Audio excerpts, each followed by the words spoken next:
Hello, everybody, and welcome to the Buckeye Breakdown for the 2025 National Championship with your Ohio State Buckeyes versus the Notre Dame Fighting Irish. Matthew, if you would have told us that we were covering a national championship at the beginning of a season, we wouldn't be surprised at that point, No. but we would have been surprised on December 1st, correct? Yeah, I think that's fair. We talked about at the beginning of the year, like this team came in with the natty or bust kind of mantra, and so that was our expectation. Like that was, being here was kind of like the floor of of good season. Winning it is obviously the ceiling. So no, it feels good. Like you said, if you'd asked me December 1st, the answer is probably a little bit different. Just you saying that, anybody listening to this that has not read it yet, I strongly encourage you to go read the Players Tribune article with Jack Sawyer if you don't care about your brick walls that you have in your house, because you will want to run through them. But it's funny reading that article because us as fans, we're sitting here like this season's kind of a wash. Like it doesn't seem like this team has the juice. And then you read that article and you're like, you get a little bit of the behind the scenes of how much this means to these guys, the brotherhood, how much they love playing for Coach Day. And like, it's felt every game like they are doing every single thing they could possibly do to just play one more game. Yep. And now we're here. Well, what was the end of it? It's one more and then forever. Like this is it. Yeah. This is it. Yeah, definitely recommend watching or reading that, and then watching after you read that, go and watch the millions of different edits of Jack Sawyer running that back. And dude, like he has the opportunity. I know that he doesn't have the gold pants and never will. Those opportunities are gone, but he has. I'm looking at it right now. I've got a little picture for Christmas. It's hanging up on the wall. It has like AJ Hawk, Mike Vrabel, CJ Stroud. Yeah, he's got it. Like he's gonna be on that. If yeah, if you go take care of business, like it's insane how close we were to like Jack Sawyer being what could have been the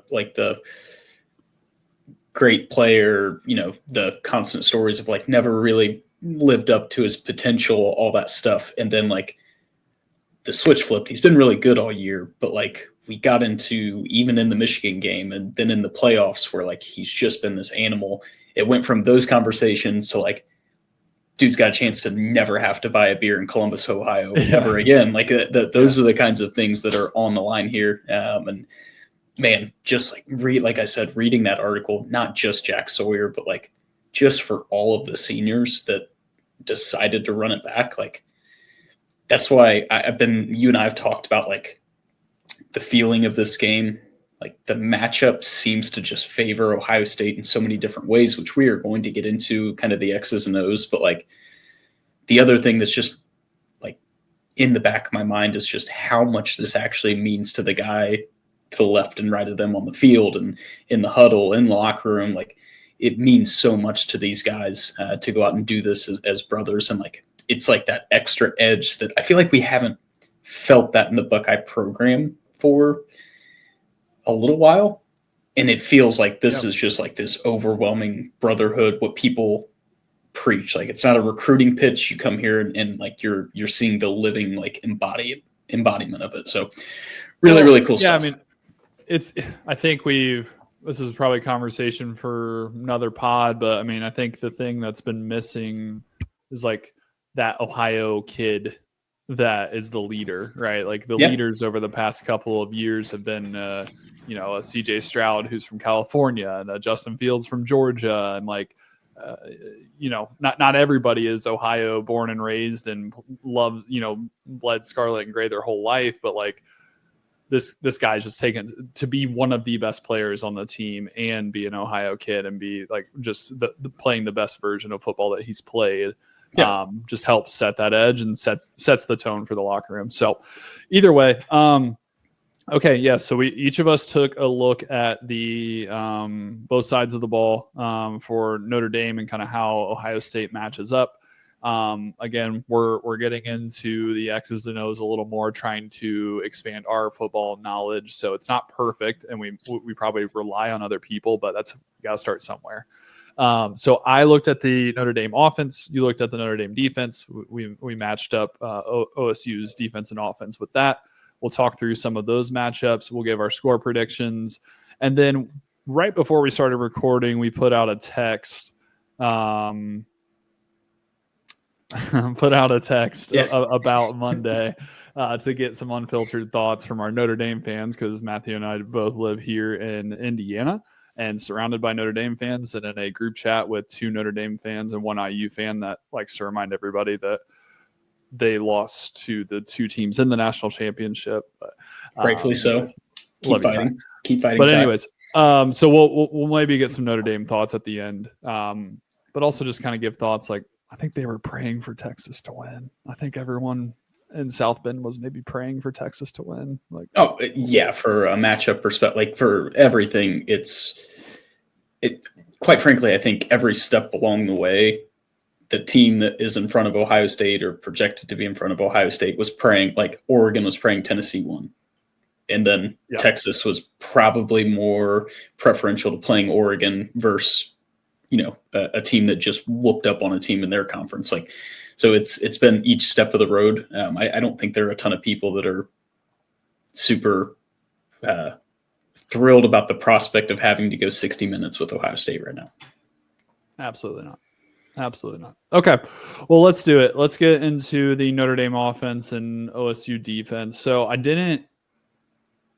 I watched some film. I'd say I watched more of the Penn State game than anything. And I think the overall thought here is that there's a lot of things that Notre Dame's dealing with. First off, they're dealing with a lot of injuries on both sides of the ball, but their offensive line has been impacted probably the most overall from like a pure number standpoint. But Notre Dame is extremely well at recruiting the offensive line and has extremely good NFL talent that's been churned out of Notre Dame. Like, that's kind of what they're one of the big turnouts in the NFL typically is their offensive line. And Big Q here for the Indianapolis Colts is part of that. But either way, but they've experienced some injuries there, and they are going to be playing with a makeshift offensive line. Now, it sounds like from everything that we're hearing, the way that it's going to settle is going to be people they originally thought were going to start at the beginning of the year, and injuries and people beating out people for jobs impacted that. But they are in a decent position. I mean, they're not putting Zen Mahalski in the game. Yeah. Right. This isn't like a Ohio State going into Nebraska. This is like almost like Ohio State going into Penn State, where it's like, didn't want Donovan Jackson at left tackle if you had your ideal offensive line, but like he can go into play left tackle for you. Right. Like, I think that's the big thing is it's Ohio State took their offensive line. They had the luxury of a couple weeks to like, okay, we tried this. We had the second half of the Oregon game. We had the Nebraska game before that Penn State matchup. And it was kind of like I think that was the moment for the offensive line where it's like, hey, if this doesn't work, the season's chalked. So figure it out. And like Donovan Jackson, I tweeted about it yesterday, but like his decision to say, hey, I know I'm a highly regarded left guard in this upcoming draft. I'll move out and play left tackle because I love the guys in this locker room. And if that's what coach is asking me to do, I'm going to go do it. And he's done that, and he's done it very well. He hasn't been perfect, but he's played against some really, really good NFL caliber defensive ends and really went toe to toe with them. We've had guys like Luke Montgomery stepping up. So like ours is a lot more of like, we really had to churn the wheels and like try things out and even having rotations in the guard spots is kind of an odd thing when you're talking about a national championship game. Notre Dame's is a little bit more of like the true next man up, guys playing in spots they're comfortable to my knowledge. And like you said, they have always been a very deep and very fundamentally sound offensive line for as long as we've been watching them. So it's not necessarily that they're just throwing out this guy who doesn't know what he's doing and Ohio State's going to feast, but it obviously limits them in some of the things I think they'll want to do. Exactly. And it's going to be the way that the offensive line is structured. They have not had a game in this exact structure. Like this is going to be a new starting five, right? Like there's people that have been at positions, but like it's a new unit ultimately with people in different positions. So it is a little bit of a makeshift offensive line. Again, could be worse, but it's not ideal for them. Especially at the left tackle spot, right? I mean, imagine having to go against JT Tuimoloau or Jack Sawyer right now. I would not want to sign up for that. And I think that puts them in an interesting position there. But again, they have some of the talent to combat some of that, but they will not be perfect. I do not expect perfection. I don't think Notre Dame fans do, beat writers, et cetera, don't expect perfection there. So that's going to help Ohio State in a few different ways. And they also are experiencing an injury at running back. Their star running back, Jeremiah Love, is injured. Now, him at 80-90% is still really damn good. But he is a running back that is fighting some leg injuries and is limiting him from his full potential. And they don't have the benefit, again, as Ohio State does on the opposite side, where you can keep two guys pretty fresh throughout the season. So they do have some talent there, but their run game is what leads to a lot of success. And that's not just limited to the running backs. That is Leonard. Like Riley Leonard is the X factor in this game. But my question for Riley Leonard, before I get to the arm talent and some of the things I saw by watching some film, is yes, Riley Leonard is going to run the ball. He is the X factor. Like Ohio State is going to have to scheme up to keep him contained and not let him bust for any, long runs or anything like that. But is he ready for the hits that Lathan Ransom and Caleb Downs and Sonny Styles are laying on guys right now? Like, I know the quarterbacks are protected, but like, he's also let's not forget the guy was also like hurt. Yeah, he was just hurt last game all the time. Hurt all the time at Duke. It felt like, and then last game went out the drive where the Italian Stallion came in and let him down for their first points. And the thing that has me like a little bit nervous about this is if there's been one thing that has impacted the Buckeyes this year, it's been quarterbacks extending plays with their feet. And being a little bit more athletic, mobile guys. Like those are the guys that have kind of given this defense the little bit of issues that they've had throughout the season. The one thing we haven't really seen is like a true RPO type offense where like Riley Leonard is probably going to have several designed quarterback runs. He's going to have several quarterback, reads. We just haven't seen a ton of that as a defense. Like I think Marshall did a little bit of it like early on in the season, but so it's kind of tough. But I think when it comes down to it, just the closing speed from, like you said, guys like Lathan Ransom and Caleb Downs and Sonny and Cody Simon, but also just the bullies up front and like Tyleik Williams and Ty Hamilton that are just making running so difficult. Like there's no going up the gut right now against Ohio State, and Jack and JT are doing a great job of like setting the edge and allowing for linebackers and Lathan Ransom and Caleb Downs to really play downhill and get into those gaps and make big plays. So like a very tough job for Notre Dame to run the ball against this, and how are they going to react if they're in those 3rd and 10, 3rd and 12 kind of situations because they just can't get the run going. Like I'm kind of interested to see how Ohio State handles that RPO QB, run design plays, and if that starts to fail, like how much does Notre Dame trust Riley Leonard to really sling it around and get yards through the air?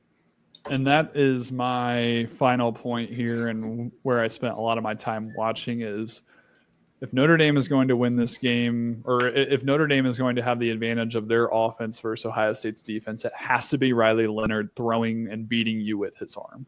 Yeah. I think that they will have a game plan to take limit his run game. I mean, that's tough, right?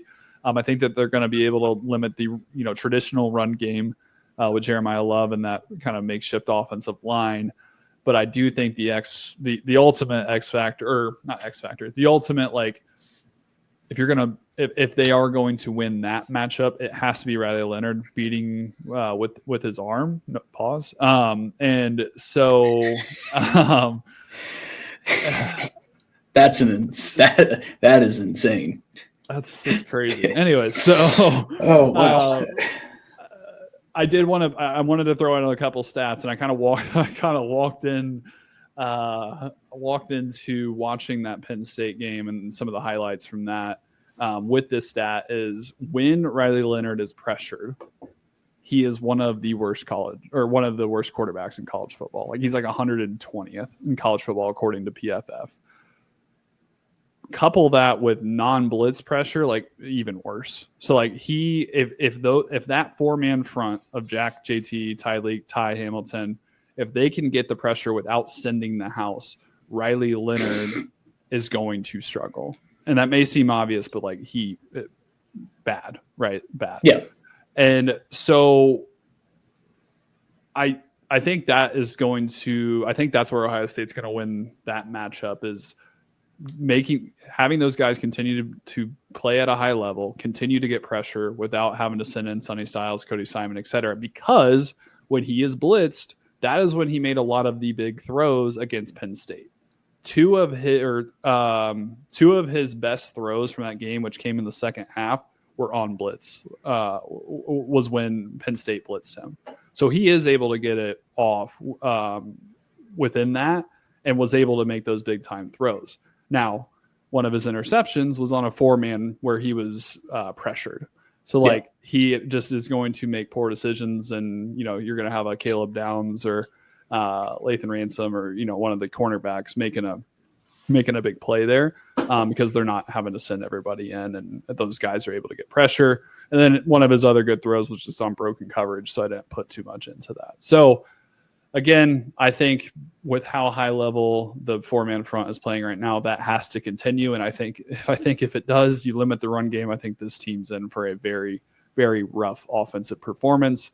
And it's really going to come down to the breakdown that you're about to give us, because I think that's where Notre Dame could try to scheme up an advantage. But any other thoughts on Notre Dame's offense versus Ohio State's defense? Yeah, I mean, not a secret at all. Like, I think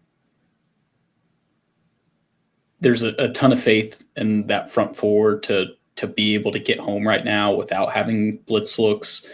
I think the one, like, outlier in this is the Caleb Downs position right now, where if you're getting home with 4 and you feel good about your coverage, on the outside, and Caleb Downs just gets to play that middle of the field, read Riley Leonard's eyes. Like, not only is he going to be able to help out tremendously in the pass game, but also the closing speed of Caleb Downs. If, Riley Leonard gets pressured and has to scramble out, like, all of a sudden what could be a 10-yard gain against a lot of teams ends up being a 4-yard gain, and maybe Notre Dame's off the field after that. So, like, I think that's a huge X factor. Like, how Knowles is using Caleb Downs right now is going to be a lot of, I think, going to give Riley Leonard a ton of problems in just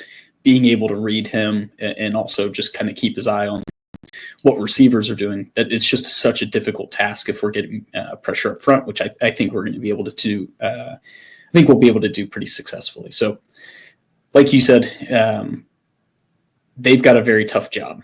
They're beat up, and they're playing against the hottest defense in college football right now. So what that means is they are going to need a ton of help on the defensive side. and they're going to have to find ways to keep Ohio State's offense off the field, and when they're on the field on offense, chew some clock. So you've seen, it feels like every game we're seeing this, like, Tennessee's this really good defense. I don't know if Ohio State's ready. They're physical up front. They've got guys on the edge to get to the QB. Like, they haven't seen something like this. And then it's 42-14. And then, Ohio State's, Oregon, it's, they've got some guys up front and blew them out. Texas was the first time that I thought somebody did a really good job of slowing down the machine.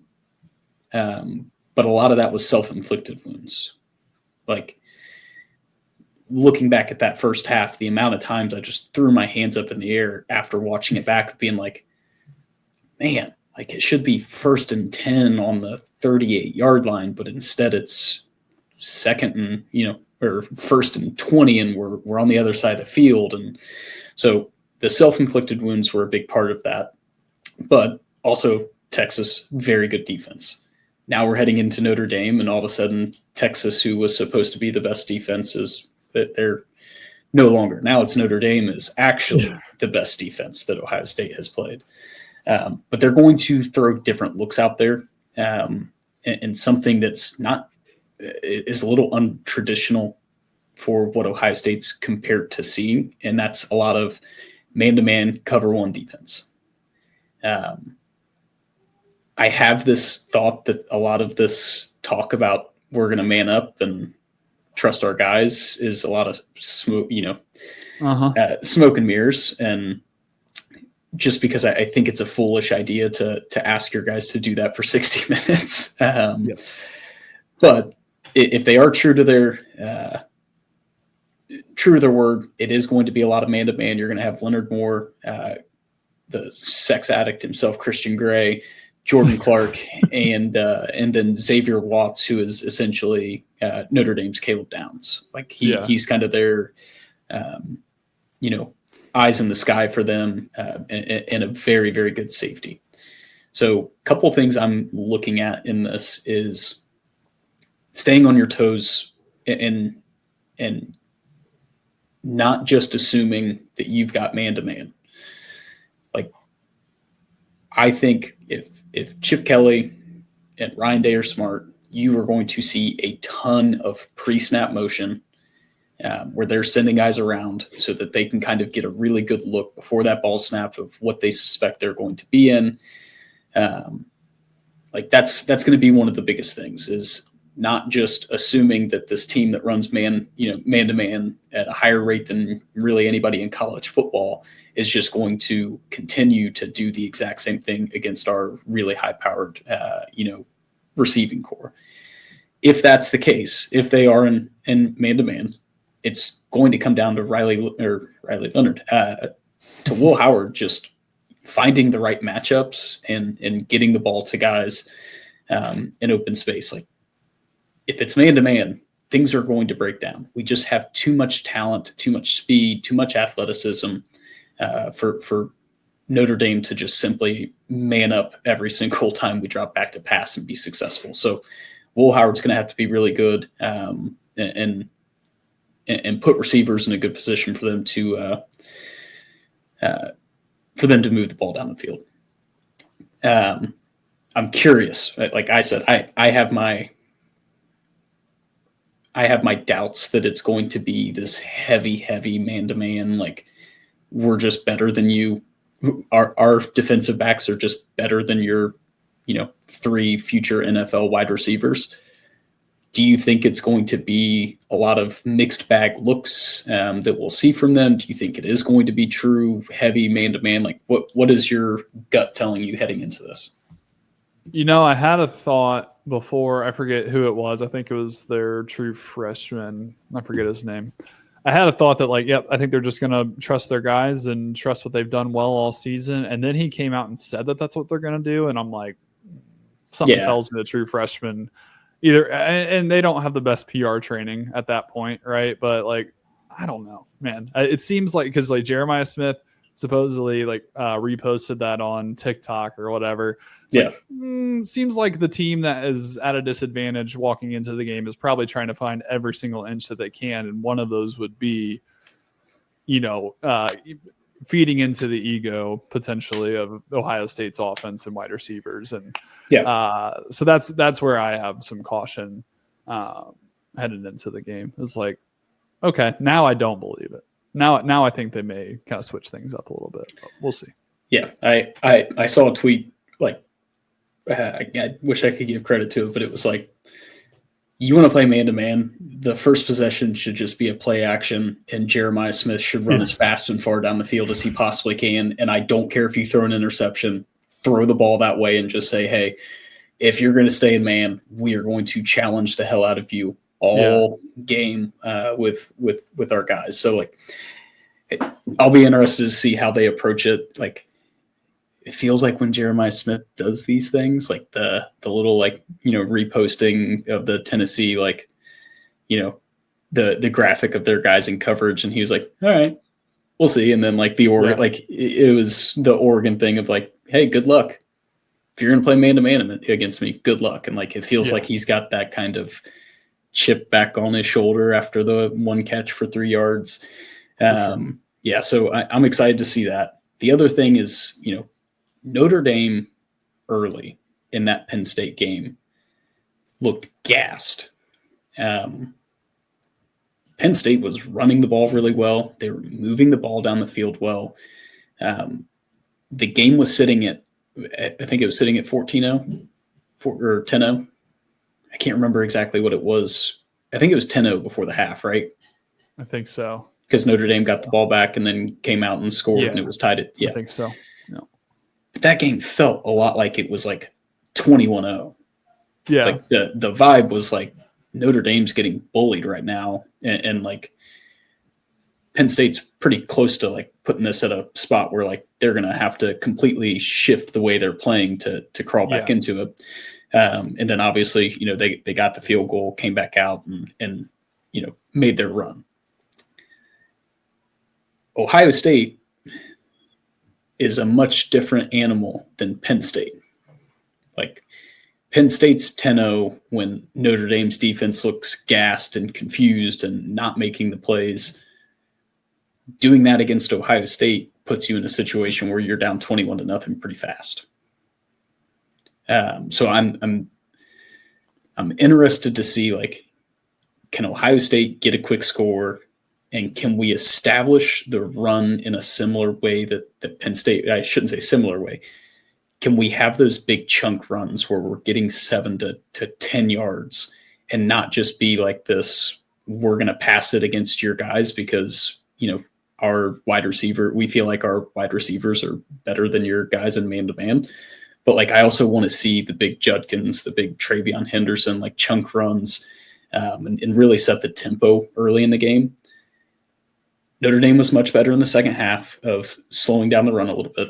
And Ohio State, I think I speak for all Buckeye fans that in no way do we want to make this a Ohio State ground and pound game. Yeah, I think we've learned from that mistake in the past. But I do want to see us get our run game going because it's shown that they have a little bit of a chink in the armor there. And especially if it's early and you can establish that and make your life easier for your wide receivers, for Will Howard, like that could be a huge, huge key to this.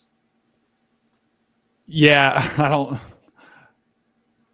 I really want, and I don't know if this is flawed thinking, but it's like the run game's important. Don't get me wrong, but like I think of the first drive, and again they killed themselves on a couple of drives with mental errors and stuff. I think of the first drive and the last drive, and like how pass was leading the run.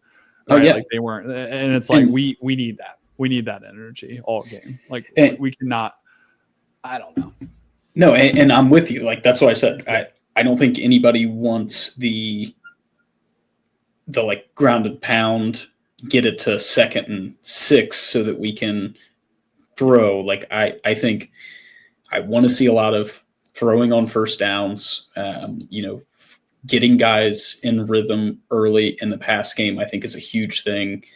But like having the ability to go get those, like I said, even 5 to 7 yard runs where it's not just Will Howard standing in the pocket and having to go toe to toe with really good defensive backs. Like those, that could be a big part of this. And Ohio State's done that really well, especially in this postseason. Like they have done a great job of establishing the run by dominating in the passing game. Yep. And if Notre Dame wants any shot in the world of this being, in their favor, they're going to have to limit Judkins and Henderson from those 5 to 7 yard games. It's going to have to be more of the 1 to 3 yard gains where obvious passing downs, you can kind of, set your heels down and know exactly kind of what Ohio State's going to try and do. Yeah. No. Yeah. Well, I have this over, and it's the Michigan game. I just have a fear.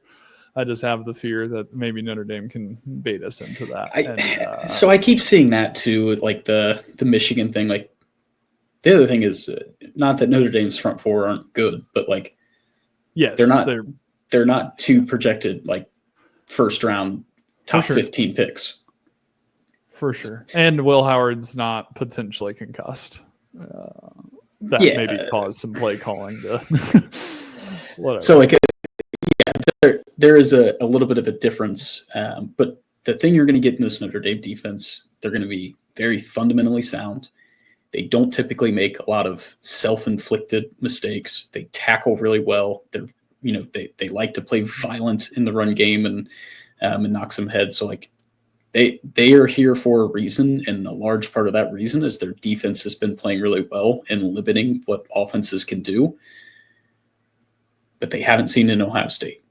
Haven't seen in Ohio State the couple times they played what I would consider high-powered offense or like good offenses. Like is USC, Georgia. If you want to call Georgia with the backup quarterback like a good offense, you can, I guess. But like, we don't really know what that game would have looked like if it's Carson Beck out there. So like, you just don't have a ton of things to like call on as you look at their schedule and their season of like, that's a really good offense that they just shut down. Yeah, no, you don't. I mean, yeah, they've gotten here for a reason, but I think I think they haven't played the level of offense that Ohio State has, and like the reason they're not going to be able to win a shootout. No. They're not. So like they win these games because they were very much kind of control it, and their run game was the advantage in the game, and they were able to play at a slow pace and win some of these games. So either way, okay. Well, okay. We didn't really prep for this, but I have a question for you because different points in their career, but both first-time head coaches. This is Ryan Day's second national championship, and he's made multiple runs. He's had, 3 or 4 opportunities now and has this run that he's on right now in the playoff. Marcus Freeman got his team to this point, but kind of his first dance in all of this. Both would be a first-time national champion. Who do you think has the head coaching advantage in this game?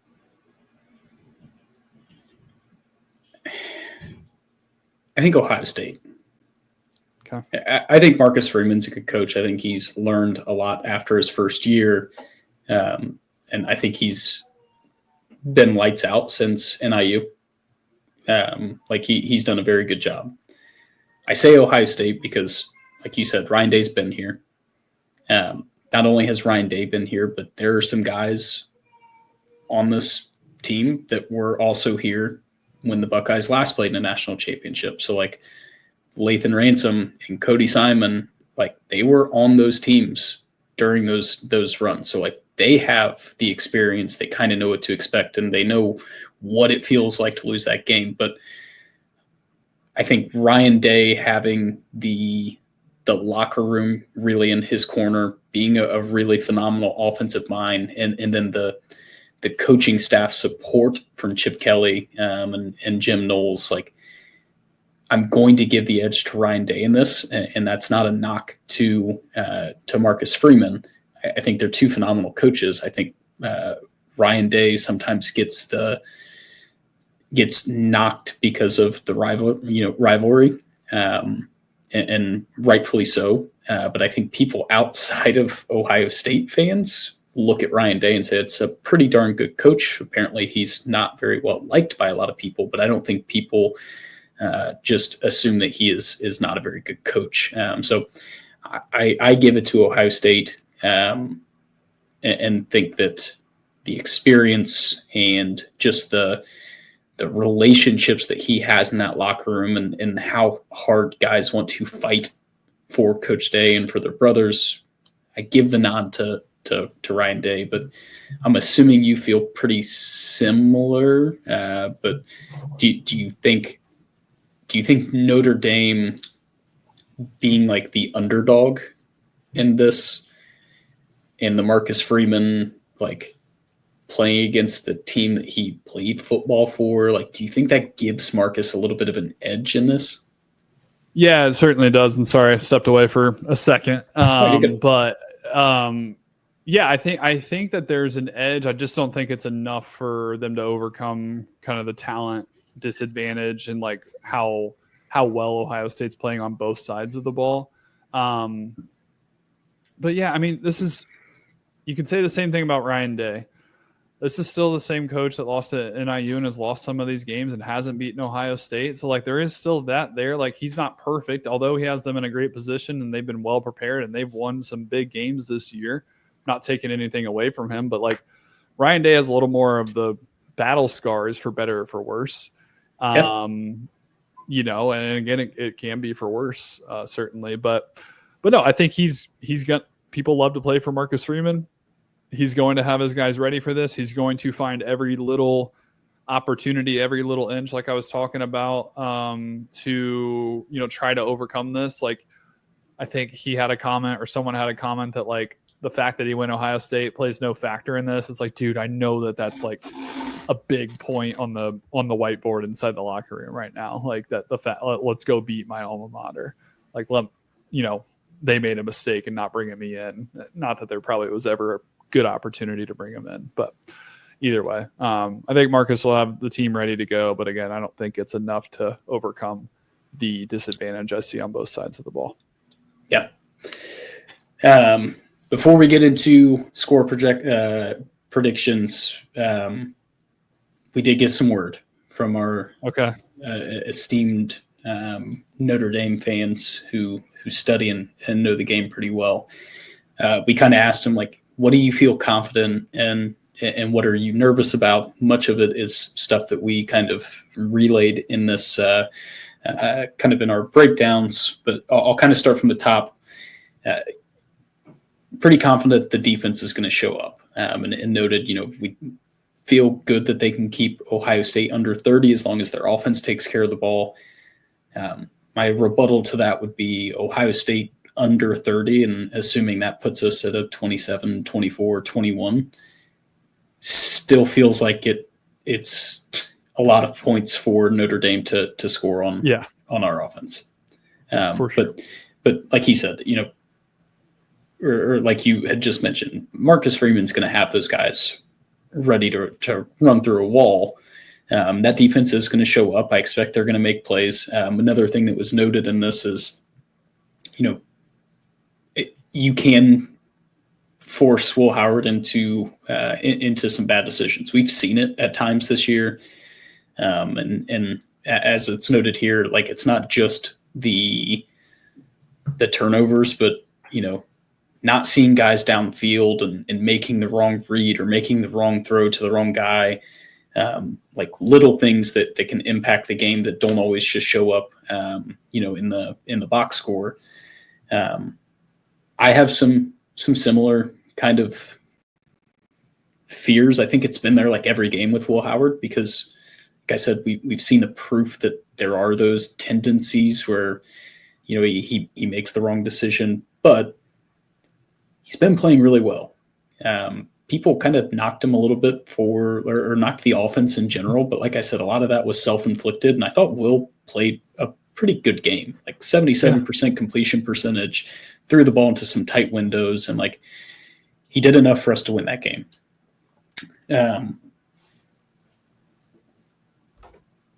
This was brought up in this, and it's interesting. You know, Ohio State's playing Notre Dame now for the third time in 3 years. Yep. After not playing each other a ton for the last 100 years. Who do you think that favors?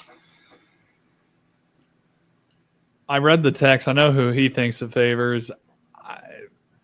I guess I would lean, and I think I would agree with him in some ways, because I think it does favor Notre Dame. Two sides of it. Again, they're the underdog, and they've lost this, so that's extra motivation. Now, 2 losses in a row doesn't mean that you're going to get a third, as us Ohio State fans know. Doesn't mean it's going to motivate you enough to win the third or fourth time in a row. But either way, his point being that, you know, Al Golden has faced this offense and multiple times, and a lot of things haven't changed, minus quarterback and Jeremiah Smith and for Marv instead. But yeah, I would say I would agree with him and say that Notre Dame has the advantage in that way. What do you think? Yeah, I tend to agree. Like, especially since so much of Ohio State's roster has some pretty direct reflection of like last year. Like Marv is now Jeremiah Smith, and like Will Howard is a slightly more mobile Kyle McCord who seems to make a little bit better decisions. Like the defense for the most part on our side is pretty similar, with Caleb Downs being like the massive addition. So like I tend to agree. But I also think like there's something to be said of like, we beat you twice. Like we know the recipe to do it. Like we have that edge to us. I think that matters. Playing somebody 2 times in the same season sometimes it's tough to win.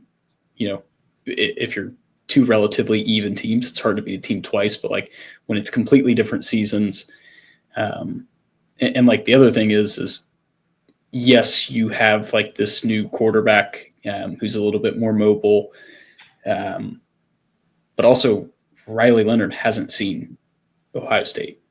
Like he hasn't seen the speed, the feel of that defense. And like, this is going to be the best defense they've seen. It's certainly going to be a challenge for them up front with a banged up offensive line and our defensive line, you know, playing for their lives.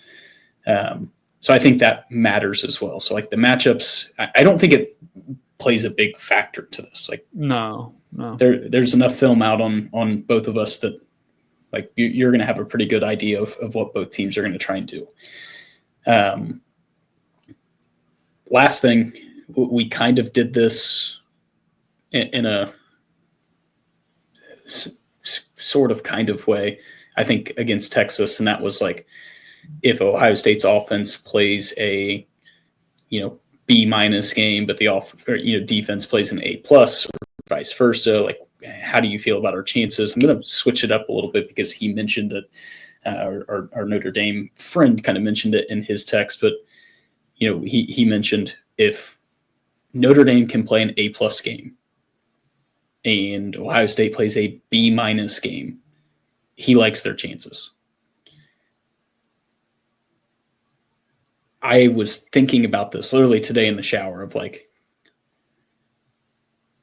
this is exactly how he put it, how I'm viewing it. And it would take Ohio State playing a meh game and Notre Dame playing probably their best game of the season for it to be a good ball game that goes in Notre Dame's favor. Yeah, the floor for this defense, to me, especially in this matchup, the floor to me is an A game for them, or A-. It truly comes down to the offense. Yeah. And I think if you put out the offense that played Michigan and Nebraska, probably are losing the Natty, or it's going to be like a 17-14 like defensive Snooze fest. battle. Yeah. Snooze fest. I don't think we're going to get that offense. I mean, I think it's very real that we can get a Texas offense, right? Where it's like, okay, it's not Oregon, it's not Tennessee, it's not some of these, other game. Maybe it's not even the first round of Oregon. Still scored 31 points in that one. But it's good enough, and the defense is good enough that like they can win that game. I think Notre Dame's defense is very good. I just don't see.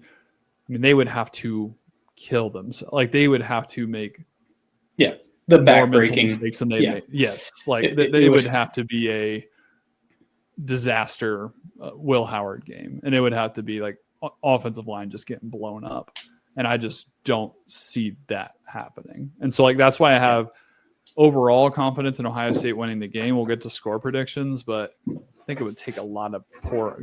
I just don't think that this is not the offense that is going to make the defense have their worst performance of the year since Oregon. This isn't that offense. So no, I feel the same way. Like I feel like we've done this every game, but I'm texting him like I feel too good about this game. Yeah, like every game I've been like. Aside from Tennessee was the one where I was like, I don't know, man. Like, I don't know what to expect. I don't know how this team's going to respond. And then after that game, it was like, we're going to whoop Oregon. Not the way that we did, but I was like, we're going to win that game. And then against Texas, I was like, yeah, I feel good. Like, we're going to win that game.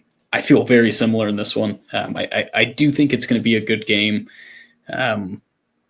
But I think it's going to be like that good game, and then you slowly start to see like the separation of just talent and just more guys that are dominant in their positions, like kind of take over the game. So I think you'll start to see it spread out. You want me to go with my score prediction? Do it. I've got it at 31-10. Okay. And I'm now. Go ahead. Well, I was going to say for you. You may answer it though. I just said that I think that separation is going to like kind of start to show itself, and so like I could very well see this going into half as like similar Texas where it's 14-7. Okay. And then second half, all of a sudden it's like you score early, you get a stop, you go down and kick a field goal, and like it starts to separate itself a little bit. And then like you have the big final scoring drive where everybody like that's kind of how I see this playing out. You answered my question. So good work there. All right. Ready for mine? I'm ready. 42-14 Buckeyes. I think it's a fast start. I think you go into halftime like potentially 21-7, potential. Like you could probably. I just think that if they are crazy enough to do the man coverage, which again they may do some trickery there. I just think that this team again made so many mental mistakes, and if that second drive didn't go the way that it did, that 14-7 isn't that halftime score. It could be a lot. It could be 21-7. It could be and look a lot different. That 14-7. Truly, it was like 7-7. 7-7. They just had a hell of a play at the last 30 seconds. It was 7-7, but Travion Henderson just decided he was the fastest man that's ever been on a football field. Yeah. So and this may be just like wish casting of like, okay, I don't want a stressful national championship, but after what I endured during the Texas game, but I just think that they come out swinging. I don't think that Notre Dame is going to look completely pedestrian on offense, but like, they're not going to be able to put up the same amount of points. And I think that you can probably go into the fourth quarter already talking about who's going to be the one raising the trophy, the MVP trophy of the game or whatever that is. So, yeah, no, I like that. I just have it in my mind that like, you're going to see midway through the third quarter that Riley Leonard is just like, I don't know what to do. Yeah. Like we've tried everything and it's not working. And like now we're pressing and it's definitely not working. Like, I just think that defense is going to be too much for Notre Dame's offense to overcome. And if you give Ohio State enough shots, like something's going to give if you're going to man up and man pressure against, like I said, 3 probably future NFL wide receivers in Jeremiah Smith, Igbuka, and Cardinal Tate. So I'm excited about it. Like you said, incredible that we're here. It's been a hell of a season. I'm willing to commit to it because you and I talked to it. Going live after the game? We have to. No better way. Yeah. No better way to either have a therapy session or to celebrate. No better way. I'm going to have a bottle of champagne, and it's going to be either really happy bubbles or really sad bubbles. But either way, excited to hop on. If it's well out of reach midway through the fourth quarter, you might see us a little early. If it's down to the wire, I don't think Owen and I probably want to be have our live thoughts of a tight ball game out on the internet. So I'm looking forward to it. It's going to be a hell of a game, hell of a season. One more, man. I can't believe it. We're almost here. It's felt like the longest week from hell, just waiting to. And it's like, why are we playing this on a Monday? Come on, can we get this? I know NFL is the beast that you can't overcome, but I'm like, God, this would be beautiful to have tomorrow night instead. But the gap between the Oregon and Texas game felt like it was 4 weeks. This feels like I've been waiting for this game for a year. Like it was Wednesday for 3 straight days in a row in my mind. Brutal. Like I just couldn't get past it, but we're close. We're close. We got NFL football this weekend. Yeah. NFL football, get through 3-day weekend and then national championship. And we'll be back to recap it live one way or another. So thank you all for listening and watching. We'll be back Monday night here on the Buckeye Breakdown YouTube feed. Once again, been Owen Smith, Matthew Warner. Go Bucks. We'll see you guys soon. Go Bucks. Bye, guys.